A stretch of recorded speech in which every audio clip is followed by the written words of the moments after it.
All right, so I'll start first just talking about injuries. Obviously, you guys have the list already. We did have a walkthrough today, so the guys that did participate on that list were Josh Blackwell, had DeAndre Swift, Hicks, and also Homer also participated in the walkthrough today. Right, so as kind of planned for us already, kind of moving forward, our Wednesdays, I know it's Thursday, but football Wednesday will become a walkthrough, so I have an opportunity to keep guys fresh.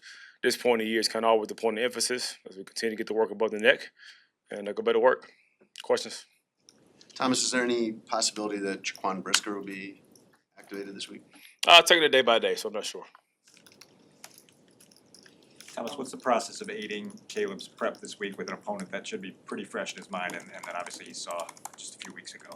Yeah, I mean, fresh in his mind, but they are still really good. From the last two games, obviously, haven't changed a whole lot. They added a couple of different wrinkles, so just trying to figure out ways to continue to provide answers every single snap, but also ready to adapt and adjust based on what we did in the first game. Obviously, had some success, particularly later in the fourth quarter, having those 17 points to kind of come back and give us a shot to win the football game. But it's been off to a good start. What encouraged you most about the way that you guys handled it collectively the last time you played him? I think just having answers. I think this defense tried to dictate the flow of an offense, which makes it really hard when it comes to what you call, when you call it, having to always make alerts. So having built-in answers within the play, but also picking and choosing our spots to take some shots down the field. There's a couple of records with not throwing an interception for 7 games. I didn't hear the first part you said. I'm sorry. The set records Yeah. for not throwing an interception in a long time. What has impressed you most about him during that span, not throwing interceptions? Because he is throwing a lot of passes. It's not like he's not throwing. Yeah, I would say that, and also he's not playing scared. So he's ripping some footballs in the tight windows. So I think it's probably even more impressive. He's not like sitting back there, not taking opportunities or taking chances down the field. We always talk about trying to find ways to be aggressive, like not reckless. There's a fine difference between the two of them, but I think his progression when it comes to understanding the offense, operation-wise, but also just letting it rip has been positive for us. You've had about a quarter of the season now in these 4 games to work with him. What's still outstanding with his skill set that you're trying to hone here over the next 4? Yeah, I mean, it's everything, and I know it's probably not the answer you're probably looking for, but I think there's always improvement when it comes to just the understanding of our entire offense. Again, it's one I was a part of, but also inherited. I'm trying to find some ways to kind of put some different wrinkles in here and there, but also just overall fundamental development when it comes to under center play, to the play action game, to reading defenses. But I mean, his natural God-given ability is why he's here. So I can't coach that. Nobody can. So I'm just trying to find ways to build with the skill set and the fundamentals and put them together to be the best he can be.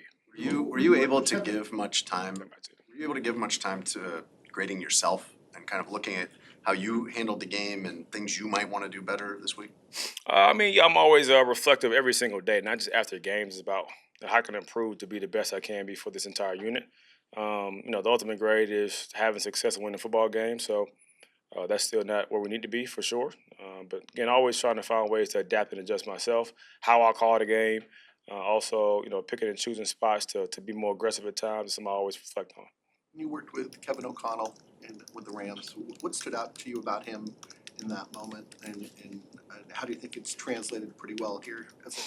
Yeah, I mean, it's been no surprise having a chance to be with him for 2 years. We both came in together in 2020 when he was obviously the coordinator and I was the running backs coach. And 2020 was a weird year in a number of different ways. But having a chance to watch his development, his growth, but obviously going from 2020 to 21, the Super Bowl year, and his more involvement in the offense, not a surprise at all with where he is right now. But I think just the understanding of how to communicate well with players, how to command a room in his own way, but also the organization and activation of your best players. What is it about his personality that you think jumps out? I mean, this guy wasn't necessarily a play caller who kind of goes up 2 chairs when he gets hired as the head coach a couple years ago. Yeah, I mean, I think like with anybody, the understanding of who you are, man, not trying to be somebody different.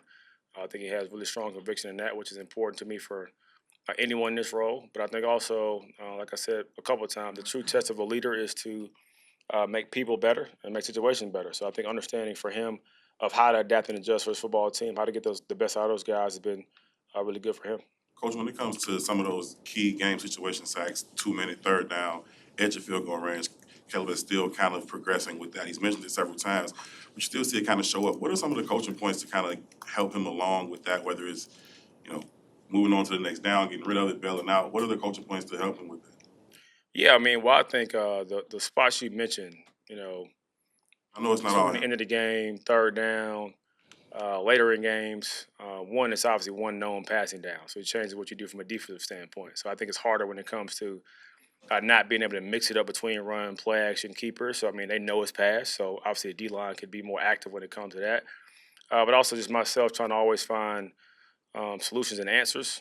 Obviously, when it comes to depending on D&D, there's no quick fixes to trying to get 15, 16 yards at a time. So it's kind of the balance of the two of those. Outside The of the motion vantage per- point, what's the biggest difference between calling the game up in the box versus calling it on the sidelines, and what did you have to adjust in your play calling when you did that? No adjustments at all. I think obviously the biggest thing is having a chance to interact with the players more.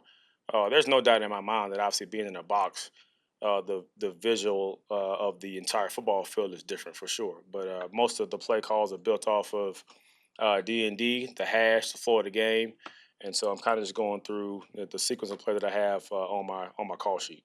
The use of motion's gone up about 10% since you took over.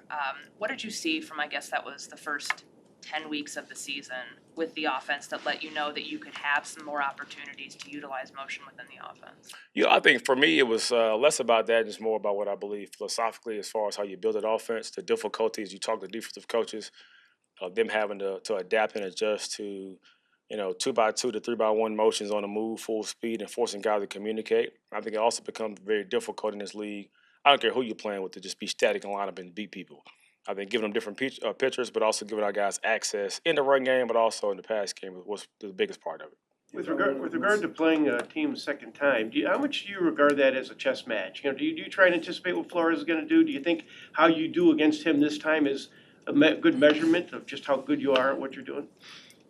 I don't look at it as far as how good I am at what I'm doing. Again, my whole goal is to get the team to be the best they can be. So that's always my focus.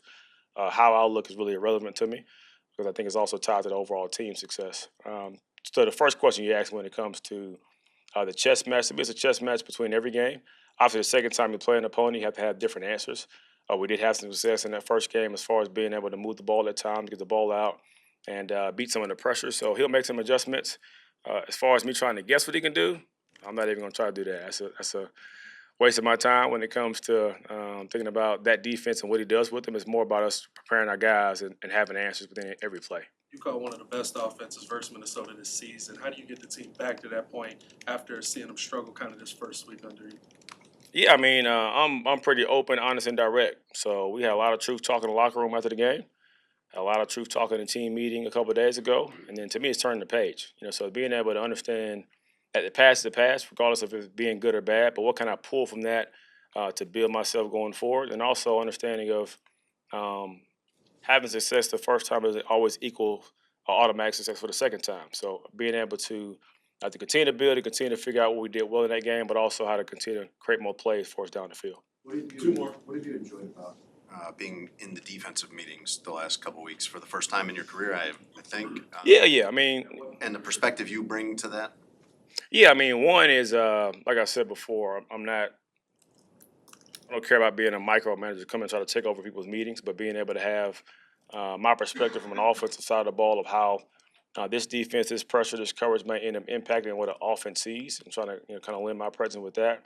But also, it's kind of more about getting around our guys, being encouraging with them, and also just making sure not just with the defense, but everybody in this building. Meeting with Ryan Daly about the roster, meeting with HT about special teams. How can we make improvements to our team every single day? Coach, talk about the challenges of Justin Jefferson. Last time you guys faced each other, he said that it's either let him go off or let everybody else go off.